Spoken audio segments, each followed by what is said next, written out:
Hi,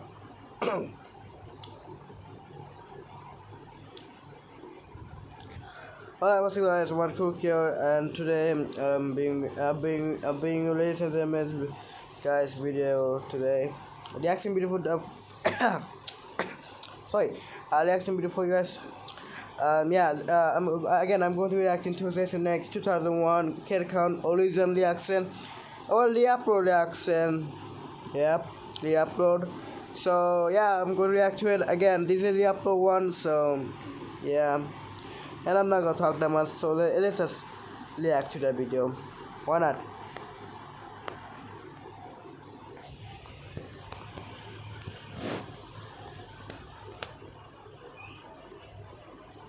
Hold on a sec, guys. Alright, let's get back into the reaction, guys. So in 3, 2, 1, and play. Okay. Welcome to the Kill Count, where we tally up the victims in all our favorite horror movies. I'm James A. Janice, and today we're looking at the 10th installment in the never-ending Friday the 13th series, Jason X, aka the one where Jason goes to space, released in 2001, nearly a decade after Jason went to hell in Part 9. For those of you Friday the 13th continuity purists, this must be a very frustrating streak in the series. Goes to hell completely ignored melted down sewer Jason, and this entry glosses over the whole thing where Freddy dragged Jason and his mask into hell. Jason X was made to keep interest in the character alive while Freddy vs. Jason worked its kinks out, and they threw him in space because, you know, why not? If leprechauns, cenobites, and critters can go to space, so too can our favorite hockey mask killer. To get to space, though, they also put Jason in the future, 455 years into the future to be exact. The year is 2455. Where there's lots of cool early 2000s technology around for him to kill people with. Speaking of which, let's get to the kills. Yeah, kills.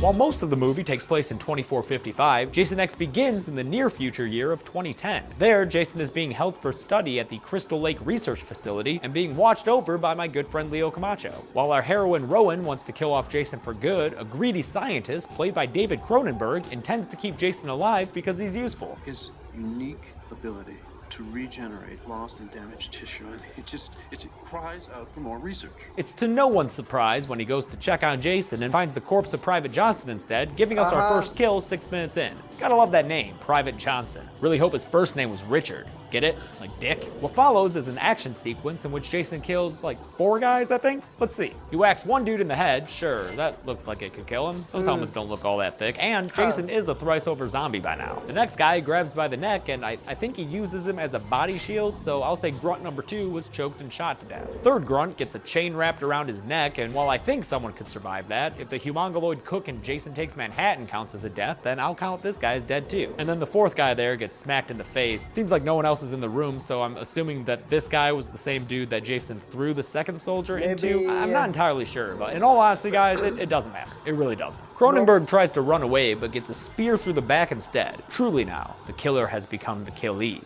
Or the killed, I guess. Killie isn't a word. The last victim in this fun little intro sequence is Sergeant Marcus. Once young and full of hope, now dead from being thrown against a wall. You used to be cool, Sarge. What happened to you, man? Sorry. Yeah, you should be. Jason chases Rowan into the basement, but she shoots him into the cryogenic freezing chamber, then slams the door and starts her up. But because the door is made of cardboard, he's able to stab her in the gut, spilling freeze stuff out into the room and freezing her alongside with him. Flash forward 4.5 centuries. A bunch of Star-Lords come in and find their frozen bodies. Turns out it's a group of students and their professor on a completely random excavation mission. Also turns out there are no Canadians in the future. What's a hockey mask? Facial armor. Used in a sport outlawed in 2024. One of the students, Ezreal, is quite the little wiener, and he ends up knocking Jason over and getting his arm cut off, which would normally be a kill, but not in the future, where he gets it taken care of with some drugs. Drugs. The science team takes both bodies with them, leaving the desolate wasteland that Earth has become and getting back aboard their stupid-looking shuttle, which takes them up to their spaceship named Grendel in, what is that, a Beowulf reference? What are you doing, Jason X? Up there, we meet a whole plethora of people for Jason to kill, and nearly all of them have really fucking stupid names. In addition to the Professor and Ezreal, there's Sunarin, who seems like the nerd of nerds, mostly because he built a pretty android lady, KM, who he most definitely wants to bang. It isn't like that. Yeah, okay. There's also Sergeant Brodsky, leader of the military force on board, and probably the most badass character in the entire franchise. There's Adrian, the professor's star intern, and the 2 horny kids she's stuck supervising, Stony and Kinza. There's also Waylander, a student who's always down to help. Somebody get those clothes off her. No, I got it. Janessa, a student who's always down to be snarky. How does he function with a brain that small? Way manages. And a bunch of other people who Jason's definitely gonna wind up killing anyway, so who really cares? Before he can though, we've gotta do a lot of plot stuff. And honestly guys, for once, I didn't mind it. I'm not gonna say this is a great movie, but I may have had the most fun watching it. The actors buy into the self-aware, scream-like camp of the film, and there are some solid, funny bits. So what she look like? She's cute and single.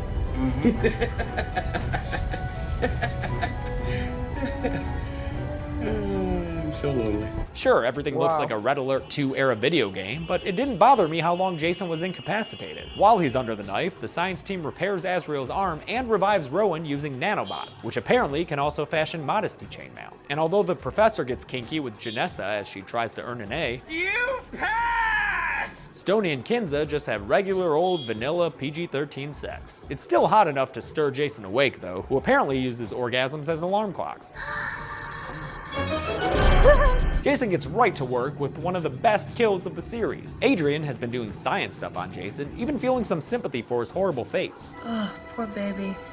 No wonder you wore this thing. But that doesn't stop Jason from revealing a very tasteful amount of underboob before grabbing her head and dunking it into a tank of liquid nitrogen. Then he takes it and smashes it against the counter, causing it to shatter all over the place. Why was an open tank of liquid nitrogen there? Who cares? That kill was awesome. After grabbing the most machete-looking tool at his disposal, he goes off in search of the horny teens who woke him up. Rowan and the others find Adrian's body and alert the ship, but when Stoney goes to open the door, he gets a machete in the gut, spraying blood all over Kinza. Then Jason drags him away around the corner for whatever reason. Since shit's going tits up, Sergeant Brodsky takes over. And even though the professor wants to keep Jason alive for financial gain, Brodsky knows the best plan of action is to blow Jason all to hell. Before Brodsky and his grunts get locked and loaded though, Jason interrupts a virtual game by slashing a CG monster's arm off. That doesn't count as a kill though. Ezreal and his buddy Dallas, a guy who's played by the writer of this film, are a little confused when Jason kills them both virtually, which again is not going on the list because as Ezreal points out, that does not count as a kill. But it does count when they turn off the game and Jason kills them both for realsies. First, he swings Ezreal around and breaks his back over his knee, which is one of the most Monday Night Raw moves Jason has ever done. Not sure how that's more fatal than a severed arm, but whatever. Then he grabs Dallas's head and bashes it against the wall until it slides down with a funny squeak. Now it's time for the grunts to get to work, and this is when the movie really turns into aliens. First, Jason goes to kill Crunch, the ship's engineer who looks like the biker dad of one of my friends in middle school. What up, Jim? The grunts show up and shoot the hell out of Jason, but he somehow gets away, so they have to go hunting for him. Naturally, this enables him to kill them off one by one. First up is Sven, who gets a Metal Gear Solid treatment from Jason, getting dragged into a dark corridor and his neck broken. Way to be stealthy, Jason. No other guards were alerted. Is that a thing from the game? I don't know. Next up is Condor, who's carrying a sweet-ass weapon in reference to Doom. Condor, you got a BFG? You're with me. He dodges Jason's machete swing and actually puts up a halfway decent fight, so Jason rewards him with one of the most memorable kills in the movie, throwing him onto a random giant floor screw. Why is that there? Which he then slides down in a hilarious fashion. His death is topped off with a groan-worthy pun. What's his condition? He's screwed. The next soldier to die, Gecko, backs into Jason and gets her throat slit. She stumbles out of the dark corners and passes out in front of another soldier, Kicker. Is this really what the writer thought future names would be like? Although I guess to be fair, there are a bunch of Khaleesi's running around nowadays. Kicker manages to shoot up Jason and subdue him with a hook long enough to get cocky over the radio. But Jason works himself free and slices him in half off screen, which is just fine because we get to see him crawl away. Or at least his upper half crawl away. I guess Kicker won't be doing any kicking no more, right? See, I can do this too. Where's my $1 million script option? Sergeant Brodsky finds the final grunt, Briggs, swinging from some weird ceiling spike chandelier thing. Honestly, that looks kind of relaxing if it wasn't for the whole impalement thing. Like, rich psychopaths probably use that thing as a form of meditation. Jason punches through a wall to grab Brodsky and stab him, but like he says, It's gonna take more than a poke in the ribs to put down this old dog. Jason obliges. Yeah, that ought to do it. But spoiler alert, he's not dead yet. I told you, Brodsky is badass, and he hasn't nearly reached full badassery yet. Just you wait. Back on this lame Star Wars prequel-looking bridge, the science nerds are all destitute since they've lost their muscle. Cowboy Captain Lou comes out of hyperdrive, as he says, and prepares to dock to the larger space station Solaris. But Jason kills him before he can stick the landing with an off-screen machete slash. Now, you don't want to get blood on your console like that, Jason. That's highly sensitive equipment there. Hope you got some canned air on you. Then, guys, I don't know what to do for the kill count, because because the Grendel, which is apparently made of adamantium or something, just plows through this whole fucking space station and destroys it, blowing it to pieces. And that thing looked like a small city. So I can't do anything with the numbers, but just know that Jason was responsible for the death of like a whole colony of human beings, okay? Still, Jason's much more comfortable killing on a micro scale, so in no time at all, he breaches the bridge and takes out the Lonesome Professor with an off-screen death after a fun line full of naivete. Yeah. You want your machete back? Shit, it's yours. Take it. Guys, it's okay. He just wanted his machete back. Whew.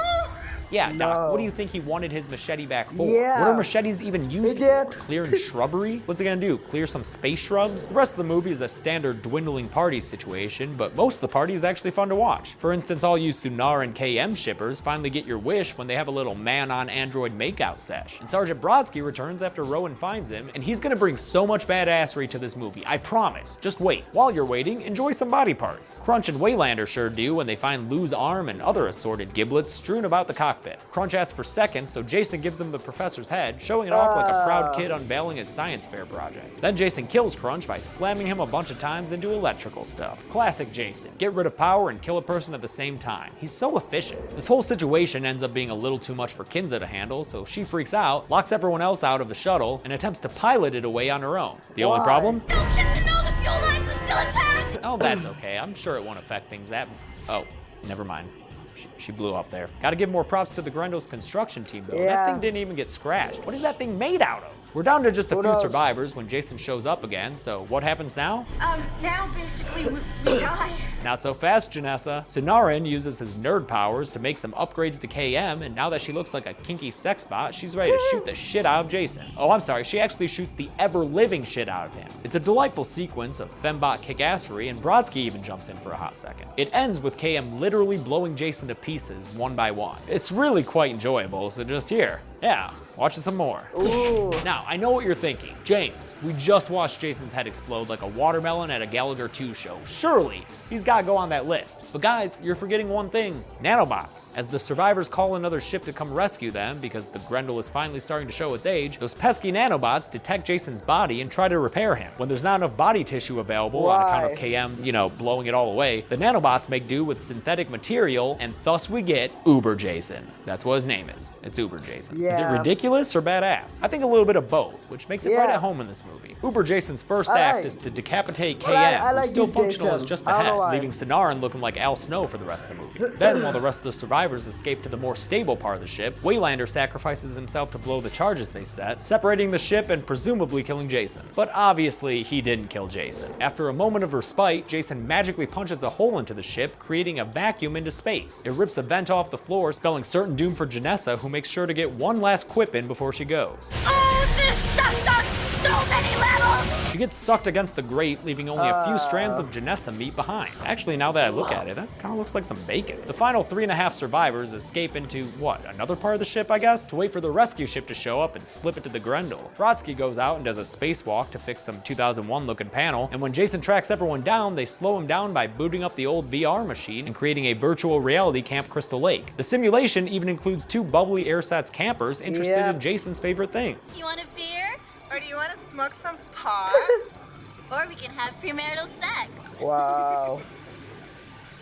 We love premarital sex! What follows is one of the fan base's favorite scenes, as a cut to Jason reveals him reenacting the famous sleeping bag kill from part 7, Yep. only this time doubling down on it. I know these girls are virtual creations, and I know I didn't include VR kills earlier, but these two are going on the list. Am I being inconsistent? Yes. Rowan and Sunarin, along with Yes. KM's head, make their way to the evacuation ship. Jason tries to follow, but Brodsky's a total badass and has a standoff with him right as the ship explodes. Jason, not getting the hint that this movie needs to end, flies through space to attack once more, but wait! Brodsky is a total badass again and intercepts him, riding him down to Earth too like a fucking meteorite. I told you this guy was badass. I mean, granted, this kills him in the process, but you couldn't go out in a more badass way. He's literally become a shooting star. The film ends with Jason apparently crash landing in a lake, his mask floating down to the bottom of it while some sexy teenage campers go off to investigate. Will we ever get a sequel that follows up on this? Almost definitely not. No. Let's do the numbers. Nope. This one's another messy entry with all the VR kills and that entire fucking city exploding, but by my count, there were 25 kills in the movie. Only 7 of them were women, with 18 of them guys, meaning this movie's second only to Manhattan for the most imbalanced fic list. At 91 minutes long, we get a kill on average every 3.64 minutes, edging out Goes to Hell for the title of most frequent kills in the series. A lot of fun kills in this movie, but the golden chainsaw definitely goes to Adrian for the frozen face smash. I don't care that Mythbuster said it was impossible, neither is using nanobots to create an Uber Jason. It was still awesome. I'll give lamest kill collectively to that group of grunts in the beginning. Yeah. Honestly, not even sure if most of them should be dead. The internet says they are, so what do I know? And that's it. Released in 2001, Jason X is a ridiculous movie, but it's very comfortable being a ridiculous movie, and that's why I enjoy it, which I understand is a controversial opinion. Next week is the ultimate showdown of Ultimate Destiny, Freddy vs. Jason. But until then, I'm James A. Janice. This has been The Kill Count. Hey guys, thanks a lot for watching The Kill Count for Jason X. Again, I want to thank Bloody Disgusting for their continual promotion of The Kill Count. In fact, if you discovered this series through Bloody Disgusting, leave a comment and let me know. I also want to thank YouTube user S. Wilkes for helping me out with a line in the script. Thanks, buddy. We're getting so close to the end of Friday the 13th, I can't wait to be done with it. But we're having fun while we do it. It's okay. Thanks a lot for watching. We'll see you next week. Alright. That's it.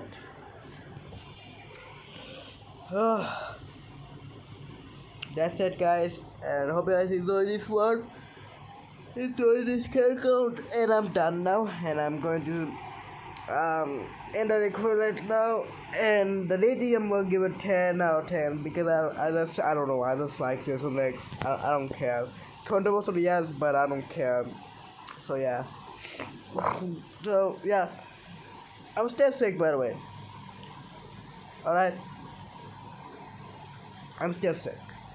So, I'm getting to there, but I'm still sick. So, yeah. So, anyway, guys, that's it. I'm now going to end the recording right now. Oh, please like, comment, and subscribe to my YouTube channel. For my Instagram, I'm link in the description below, and that's it, guys, and peace. Oh, you better go subscribe to that link in the description below. You better go see the original video link in the description below, and that's it. Peace, adios, bye for now, bye.